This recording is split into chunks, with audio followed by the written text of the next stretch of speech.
મનોવાંછિત વરની પ્રાપ્તિ એ દરેક સ્ત્રીઓની આજની ઈચ્છા હોય છે અને કળિયુગમાં પણ શાસ્ત્રોમાં મનોવાંછિત ફળની પ્રાપ્તિ માટેના ઉત્તમ ઉપાય બતાવવામાં આવ્યા છે કે જેના થકી સ્ત્રીઓને મનગમતા વરની પ્રાપ્તિ થઈ શકે છે. શિવજીને પામવા માટે પાર્વતીજીએ પણ જયા પાર્વતીનું વ્રત કર્યું હતું. ત્યારે કેવી રીતે કરવું જયા પાર્વતીનું વ્રત જણાવશે ગુરુજી પ્રફુલભાઈ પંડ્યા. જજાગ્રતો દૂરમુદયતિ દૈવં તદસુપ્તે તથૈવૈતિ દૂરંગમન જ્યોતિખાન જ્યોતિરેકંતન મે મનઃ શિવ સંકલ્પમસ્તુ. જય ભગવાન મિત્રો, હું છું પ્રફુલભાઈ પંડ્યા. ભક્તિ સંદેશ કાર્યક્રમની અંદર આપનું સ્વાગત છે. દર્શક મિત્રો, આજે હું તમને જાણકારી આપવાનો છું જયા પાર્વતી વ્રત વિશે. જયા પાર્વતી વ્રતનો આરંભ થાય છે તો જયા પાર્વતી વ્રતની અંદર જે બહેનો છે એ લોકોએ કઈ કઈ બાબતનું ધ્યાન રાખવું જોઈએ, કઈ રીતે કરવી જોઈએ પૂજા, કયા મંત્રનો જપ કરવો જોઈએ જેનાથી તમારા ભાગ્યનો ઉદય થાય છે. તો જયા પાર્વતીના વ્રતને લઈને શાસ્ત્રની અંદર પ્રમાણ આપેલું છે. તો પ્રમાણ જે છે એ આપ્યું છે એની શરૂઆતની વાત કરીએ તો સ્વયં લક્ષ્મીજીએ ભગવાન નારાયણને જયા પાર્વતી વ્રત વિશે પૂછેલું હતું. લક્ષ્મીજી નારાયણને કહે છે કે હે ઈશ્વર, હે પ્રભુ, હે નારાયણ, મને કોઈ એક એવું ચમત્કારી વ્રત બતાવો કે એ વ્રત કરવાથી દરેક બહેનો જે સ્ત્રીઓ હોય એને વૈધવ્યમાંથી મુક્તિ મળે, એનું દાંપત્ય જીવન સારું જાય, પતિ પત્નીમાં અપાર પ્રેમ રહે, ચૂડીને ચાંદલો અખંડ રહે. આવું કોઈ વ્રત હોય તો એ વ્રતનો મહિમા મને તમે જણાવો. ત્યારે ભગવાન નારાયણ લક્ષ્મીજીને જયા પાર્વતીના વ્રત વિશે વિધિ વિધાનની વાત કરે છે અને શાસ્ત્રમાં એનું પ્રમાણ પણ આપેલું છે.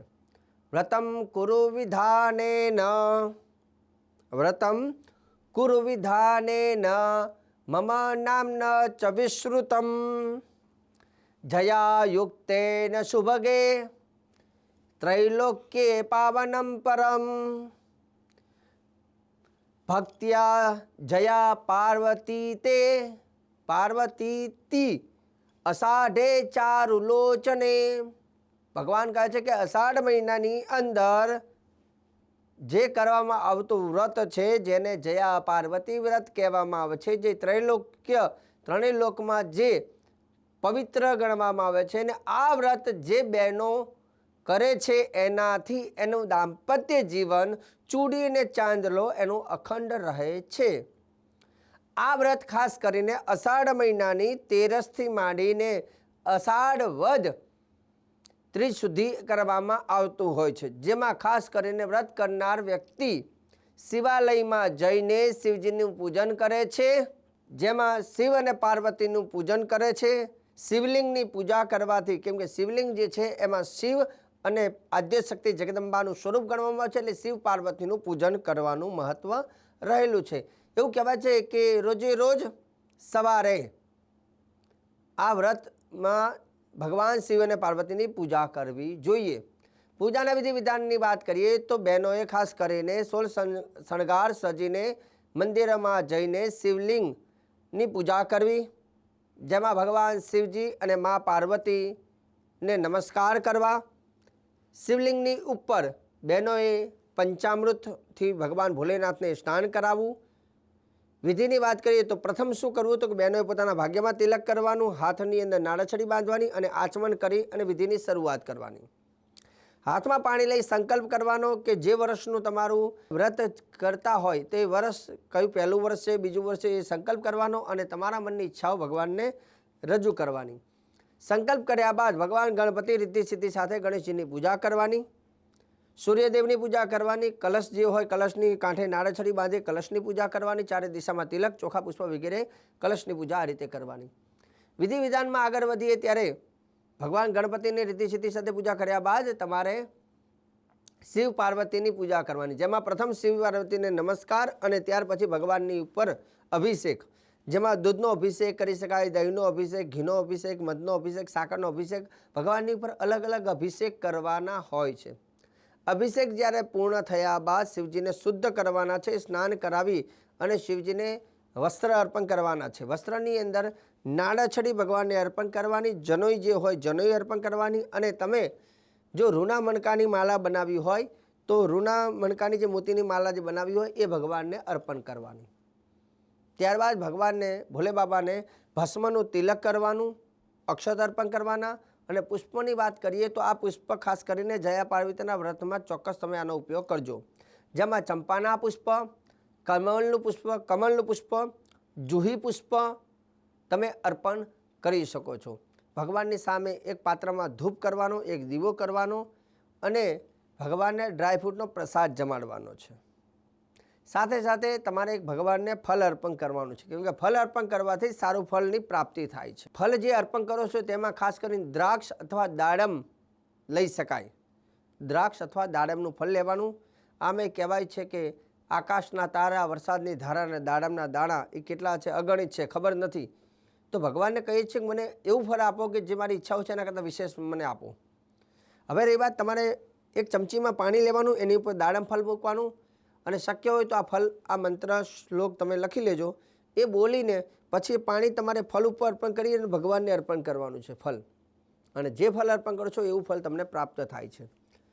તો ભગવાનને ફળ અર્પણ કરવાનો આ શ્લોક છે. ફલેન ફલિતમ તોયમ, ફલેન ફલિતમ ધનમ, ફલસ્યાર્ઘ્ય પ્રદાનેન પૂર્ણ સંતુ મનોરથા. અર્થ એવો થાય, ફલેના ફલિતમ તોયમ, ફલેના ફલિતમ ધનમ, ફલસ્યાર્ઘ્ય પ્રદાનેન પૂર્ણ સંતુ મનોરથા. મારા જે મનોરથ છે એ બધા પૂર્ણ થાય એવી અપેક્ષા રાખીને એ ફળ તમારે અર્પણ કરવાનું. અને જો આખો શ્લોક તમને ના ફાવે તો ખાલી ભગવાનનો ઓમ નમઃ શિવાય બોલીને અર્પણ કરીને ભગવાનને અર્પણ કરજો. પણ શક્ય હોય તો આ શ્લોક બોલજો. ફરીથી એક વખત શ્લોક કહી દઉં. ફલેના ફલિતમ તોયમ, ફલેના ફલિતમ ધનમ, ફલસ્યાર્ઘ્ય પ્રદાનેન પૂર્ણ સંતુ મનોરથા. આ રીતે ભગવાનને ફળ અર્પણ કર્યા બાદ ભગવાનની આરતી અને ભગવાનની કથા વાંચીને વ્રત કરવામાં આવે છે. રહી વાત, આ વ્રત 5 દિવસ સુધી કરવામાં, જેમાં ખાસ કરીને એક ટાણું કરી શકાય, ગોળ અને મીઠા વગરનું ભોજન લઈ શકાય. આ વ્રત 20 વર્ષ સુધી કરવાનું હોય છે, જેમાં પહેલા 5 વર્ષ જુવાર ખાઈને, બીજા 5 વર્ષ મીઠા વગરનું ભોજન, ત્રીજા 5 વર્ષ ચોખા ખાઈને અને ચોથા 5 વર્ષ મગ ખાઈને કરવામાં આવે છે. છેલ્લું એવું કહેવાય છે કે વ્રતના છેલ્લે જાગરણ કરી અને જાગરણના દિવસે નકોડો અથવા ફલાહાર તમે કરી શકો. વ્રત કરવાથી સંતાન, સૌભાગ્ય અને પતિનું સુખ અને વૈધવ્યમાંથી મુક્તિ મળે છે.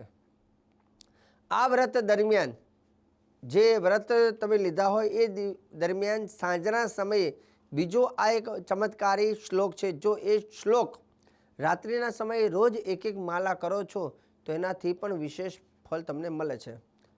આ શ્લોક જે છે એ વ્રત સવારે આપણે કરતા હોઈએ છીએ પૂજન, પણ સાંજે ખાલી દેવી એટલે કે તમારા મંદિરની અંદર દીવો કરીને આ શ્લોક 108 વખત બોલવાનો, મતલબ એક માલા કરવાની. કેમ કે આ શ્લોક સપ્તસતી ચંડી પાઠનો છે અને આ શ્લોક આ વ્રત દરમિયાન માળા કરવાથી સ્વયં આદ્ય શક્તિ જગદંબા પણ તમને વરદાન આપે છે.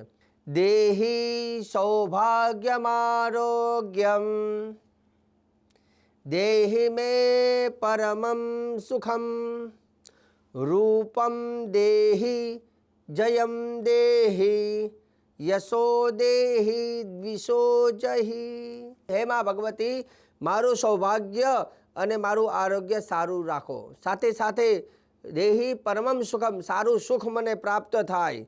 સાથે સાથે રૂપમ દેહી જયમ દેહી, મને રૂપ, મારું સૌંદર્ય એ પણ સારું રહે, મારું યશ, માન, પ્રતિષ્ઠા પણ મને સારી પ્રાપ્ત થાય. આ શ્લોકમાં એ તાકાત છે. અને આ વ્રત જ્યારે કરતા હોય જય પાર્વતીનું વ્રત, ત્યારે આ શ્લોકની રાત્રે ખાલી એક માલા અથવા 108 વખત ચોક્કસ તમે બોલજો.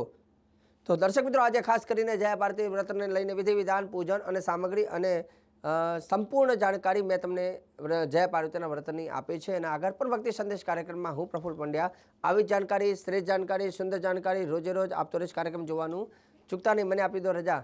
જય ભગવાન.